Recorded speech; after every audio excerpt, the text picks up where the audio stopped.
Pai Damião, nós estamos fazendo aqui semanalmente, né, a vida de Jesus, o Senhor que conviveu e que quer passar para nós muitas coisas. As pessoas já estão querendo saber a segunda parte da infância de Jesus. Sim, então fizemos do 0 aos 7 anos e paramos no Egito, não foi? Foi. Sim, Com paramos 7 anos, no né? Egito.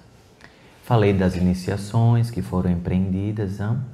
Jesus, neste momento, de 0 aos 7 anos, só fazendo uma recapitulação, ele já começou um processo de palestrante, de grandes preleções, já se comunicava de maneira robusta com os sacerdotes da época, com tantas e tantas e tantas pessoas que já chegavam próximos e já escutava aquele pequeno rapaz, aquela criança, a falar, a se comunicar, a empreender ali o seu modo de vislumbrar as lições que eram compartilhadas, vindas do reino de Deus, vindas de outras orbes, por meio de tantas e tantas e tantas sabedorias, aglutinadas como Jesus, o porta-voz. E então, passado dos 7 anos, Jesus, a sua mãe, Maria, José, que já tinha a idade um pouco mais avançada, mas segue ainda também, e seguem em peregrinação para a localidade que hoje vocês têm como Índia, Tibete, aquela região, mas de outro lado de onde ele estava, de Egito, não é? Então seguem. Imaginem que esta viagem durava dias, meses, diante da localidade. Eles tinham apenas alguns burros, jumentos, não sei como vocês chamam nas suas localidades, estruturas, camelos. José, por ser um homem muito abastado, de um grande poder material, por diversas vezes recebia também os auxílios dos seus grandes amigos de época, a enviar alguns auxílios materiais, e assim como os admiradores daquele ser de luz que se chamava Yeshua, Jesus, para vocês em português. Então, sempre existiam pessoas a recepcionarem, casas com portas abertas, a recepcionarem o Mestre Jesus e a sua pequena caravana. Mais ou menos aos 9 anos, o seu avô Joaquim, lembra que eu falei que os avós seguiram, não é? O seu avô Joaquim começa a ter alguns movimentos no seu corpo que estava próximo a chegar o seu desprendimento da carne. Como um grande mestre que era, em uma noite, mais ou menos aos 9 anos de Jesus, Joaquim enxerga um grande clarão no quarto em que estava a descansar com a sua companheira, Ana. E então este clarão diz: Joaquim cumpriu a missão de edificar o ventre, o bálsamo que traria o Deus vivo aos homens. Empreendas agora o caminho de retorno, antes do sol se pôr, estarás de volta ao reino dos céus. Isso era pela manhã. E então José, de forma pacífica, tranquila, olha para sua companheira, para Ana, sem palavras, mas pelo gesto do olhar. E Ana, consequentemente, recepcionando todas as informações, tudo o que estava a receber do seu companheiro Joaquim. Imagine como se despedir daquele que você ama, daquele que foi cúmplice pela materialização de Maria. Mas Ana falou uma frase muito curta para Joaquim. Joaquim, entrego-te nos braços de Deus. Que seja feita a vontade de Deus muito antes da minha. Em breve estaremos juntos. E então Joaquim se direcionou para o ambiente em que estava sua filha, Maria, a fazer o alimento daquele dia. E Maria sentiu como se o peito estivesse abrindo, uma sensação como se o peito estivesse abrindo. E olhando também nos olhos de Joaquim, o seu pai, recepcionou todas as informações daquela despedida.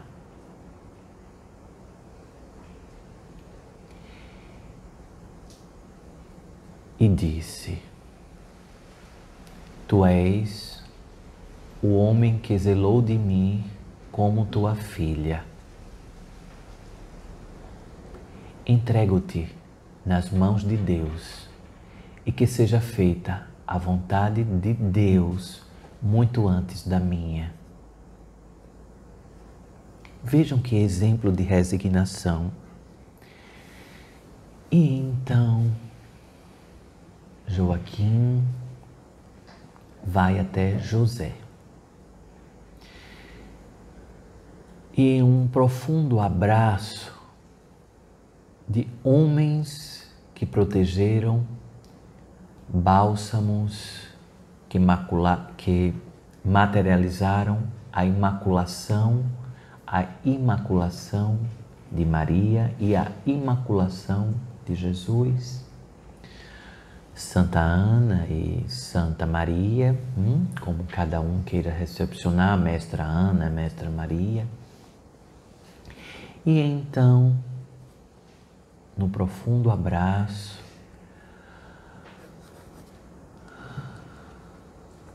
depois do abraço, olha nos olhos de José.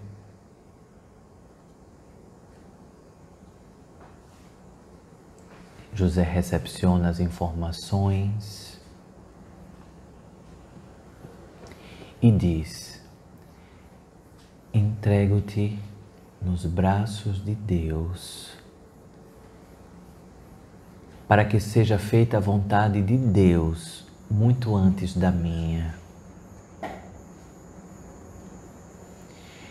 E então o pequeno Jesus, que estava a se alimentar, coloca a sua mão direita na testa do seu avô, que se ajoelhou para poder falar com seu neto, com Jesus.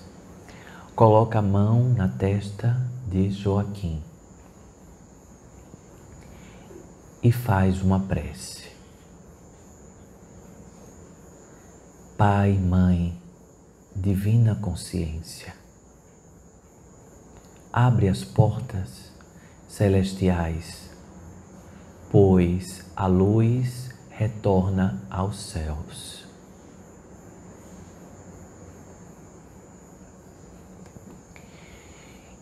E depois desta oração, desta prece, muito emocionado, Joaquim sente o seu corpo vibrar.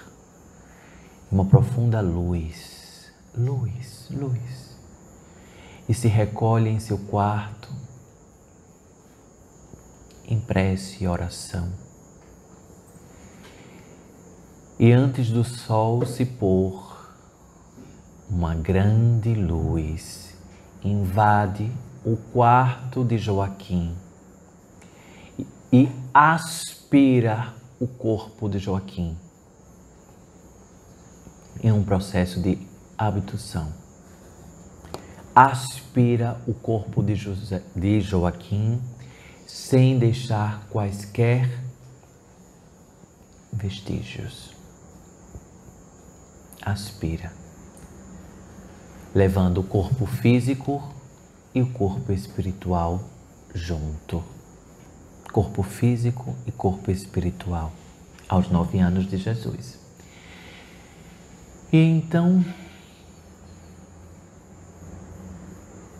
prossegue a sua viagem.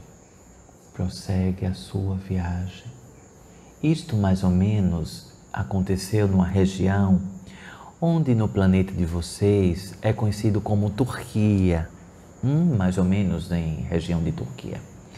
Então, segue em direção à Índia. Consegue chegar à Índia, mais ou menos, isso porque eles iam parando e dando lições, não porque foram de forma continuada, sem interrupção. Paravam, faziam suas residências, prosseguiam e assim por diante. Mais ou menos próximos aos 11 anos, dos 11 aos 12 anos, Jesus recebido na Índia, direcionado aos grandes mosteiros, porque ali ainda não existia a divisão de Índia, Tibera, era algo muito mais uniforme do que existe hoje.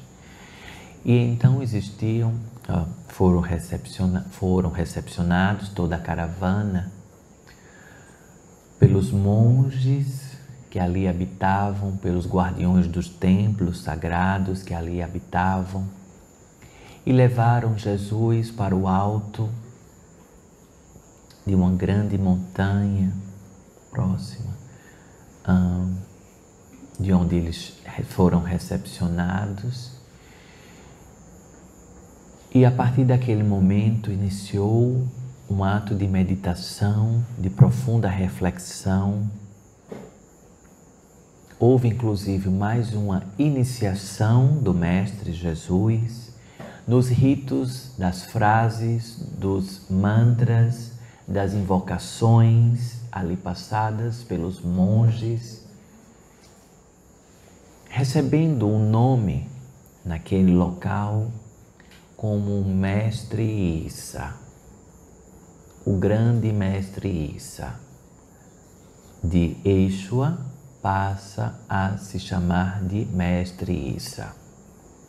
Mestre Issa significa porta-voz do céu, aquele que vem falar do céu. O céu falando, como se fosse assim, mais ou menos a tradução. E então, iniciam-se mais peregrinações naquela região, diante das vestimentas da ainda criança, beirando a adolescência, cultivando seus atos de brincadeiras, de interações com as crianças locais e, ao mesmo tempo, com as suas responsabilidades sacerdotais, já desde então. Então, Jesus, caríssimos, desde então, desde criança, já tinha tarefas sacerdotais em termos de falar para multidões, em fazer preces, em tirar, certa feita, aos 12 anos, na região que habitava, Índia, Tibete, próximo, em fronteira, Aos 12 anos, Jesus tira o primeiro fragmento que seria posse demoníaca de uma outra criança. Uma criança estava a se debater no chão e Jesus se aproxima, espumando, como se fosse um ato muito próximo à epilepsia, parecido com um ato epilético.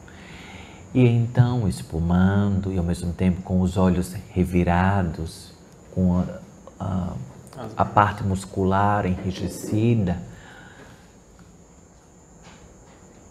e Jesus fala: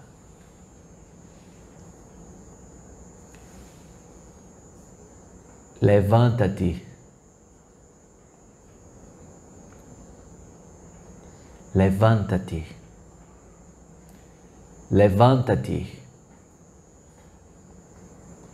E então o ser que ali estava em possessão, ainda em estágio doentio e aprisionador, levanta-se e começa a falar de uma forma distoante,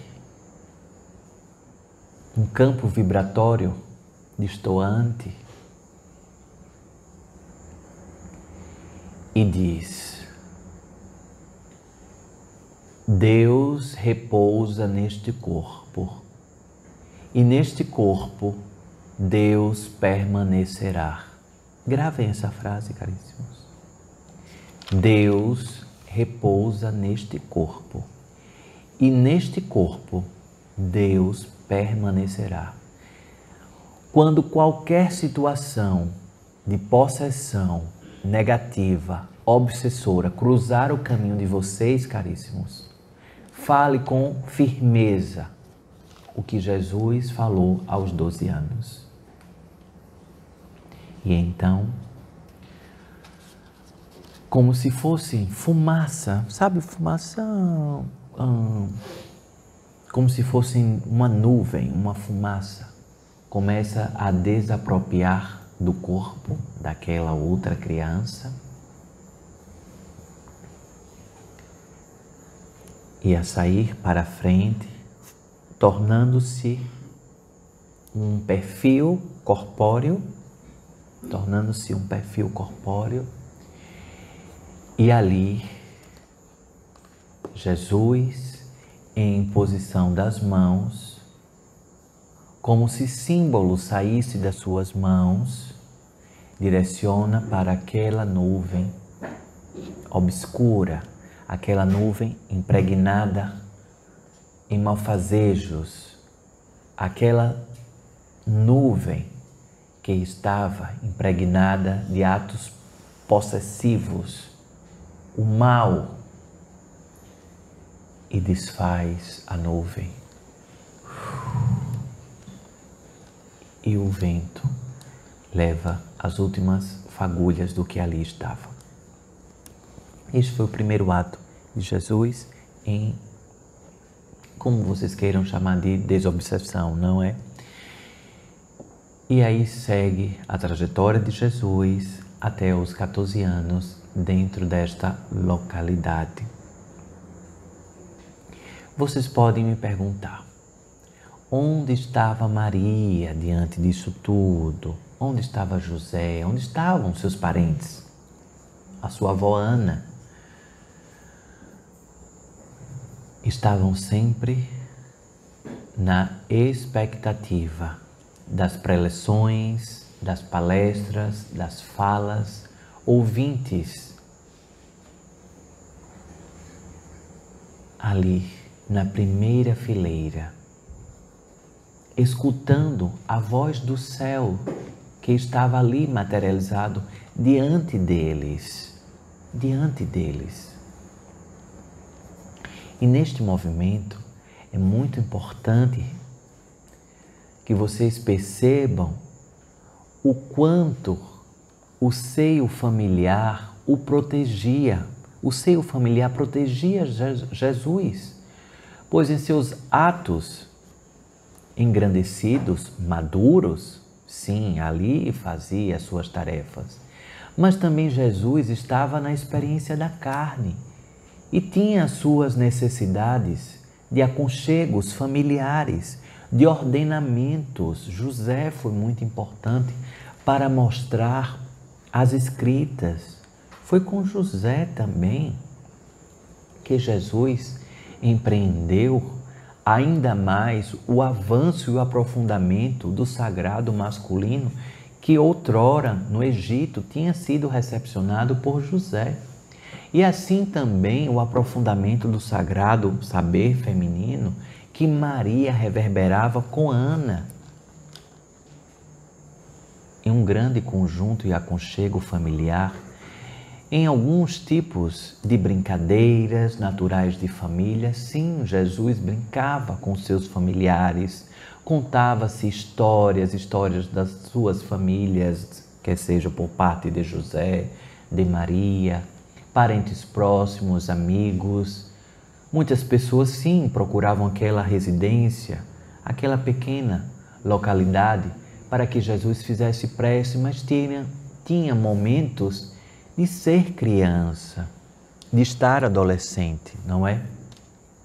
De estar adolescente com as suas descobertas comportamentais, com as suas dúvidas diante de como poder se comportar melhor, pois era um espírito de alto calibre se reajustando em um corpo plasmado com hormônios, com tantas outras ordens físicas, orgânicas.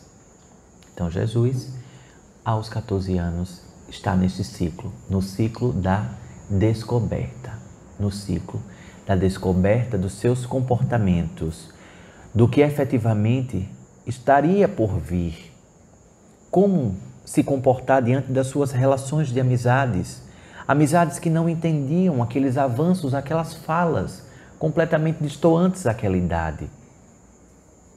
Pais, muitas vezes, de outras crianças que não deixavam que Jesus brincasse com seus filhos porque achavam que Jesus era bruxo, era alguma coisa.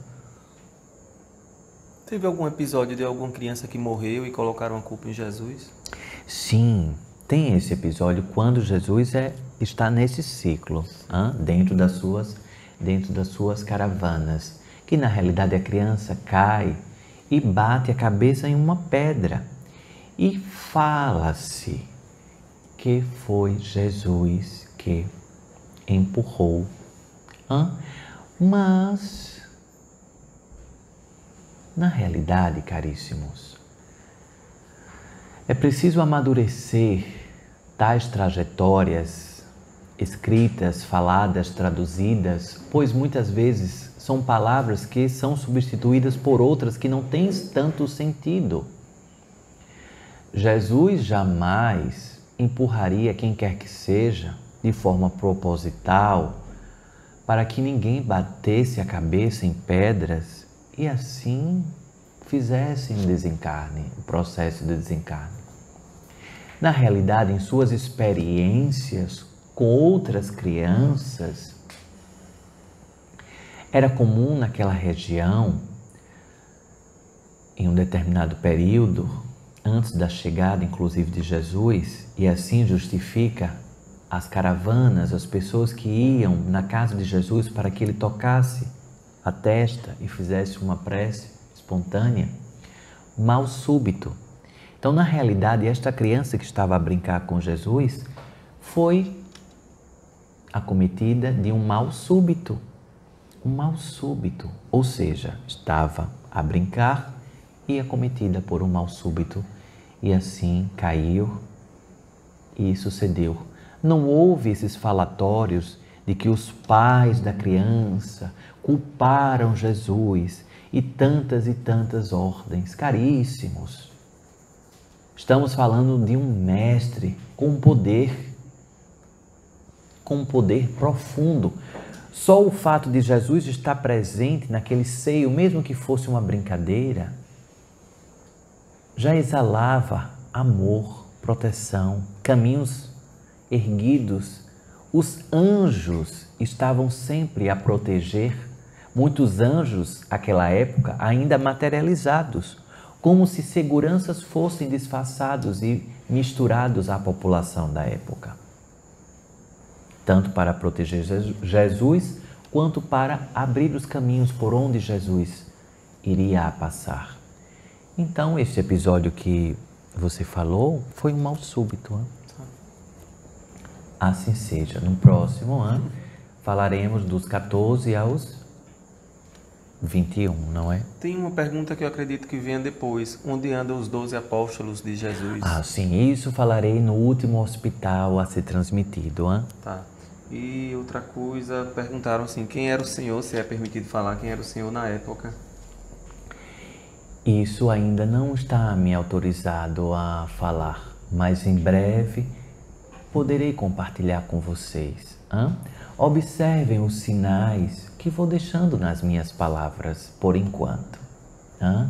Não para deixar nenhum, como vocês falam, classificam? Enigma. É suspense. Mas porque tudo na espiritualidade possui degraus de autorizações, necessidades. O que irei a dizer contribuirá para satisfazer curiosidades ou enriquecer um projeto ainda maior. Ainda não é o momento, mas adiante vamos dialogando sobre isso. Hein? E no momento que tiver a autorização necessária, falarei, compartilharei a minha história enquanto existência de consciência à época de Jesus. Estou agora a falar da história dele. Este período todo que estou falando são experiências que o Mestre Jesus falava nas rodas de conversas, nas rodas de diálogo, compartilhava com todos os seus ouvintes. Histórias magníficas. Teríamos várias noites para falar. Podemos marcar um momento, se assim for autorizado, as histórias de Jesus. E vou compartilhando as diversas histórias que Jesus compartilhou em suas rodas, seus círculos de diálogo. Será magnífico, não é? Vocês querem saber? Jesus é a personalidade mais amada no planeta Terra. Não há um só local no planeta em que Jesus, Yeshua, Sananda, Issa não seja enaltecido como a grande luz que esteve neste planeta. E como fazer valer esta luz que esteve neste planeta?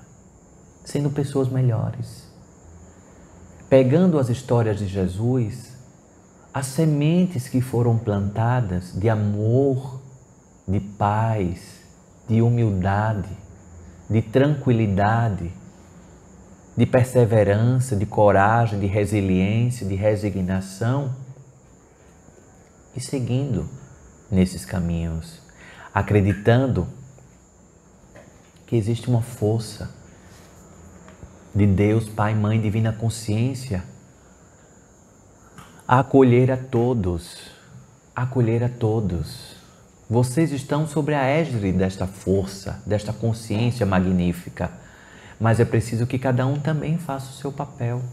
Se coloque à disposição como trabalhador da luz, fazendo o melhor nos seus trabalhos, fazendo o melhor nos seus seios espirituais, nos seus seios familiares, não escutando aqui belas palavras e ficando com as mesmas posturas em atos, palavras e comportamentos. Ao se valer de tratamentos espirituais, é importantíssimo que vá ressignificando, calibrando as formas de enxergar a vida, pois mudando assim, mudarás o mundo. Assim seja. Qual a frase? Quando estiver diante de malfazejos, atos de possessão, quer seja com pessoas que você conhece, quer seja com pessoas que você não conhece. Coloque a mão na testa da pessoa e fale. Quantas vezes falar? Diga a frase. Deus repousa neste corpo e neste corpo Deus permanecerá. Deus repousa neste corpo e neste corpo Deus permanecerá. Vamos todos? Deus repousa neste corpo e neste corpo Deus permanecerá. Fala por 3 vezes em em um timbre, em um tom Mas imperativo. Não fala Deus repousa, Deus repousa. não fala repousando não, fala com Sim, força. não fala repousando, quase dormindo. Fala firme. Firme. Sim, porque você está dando uma ordem, um comando.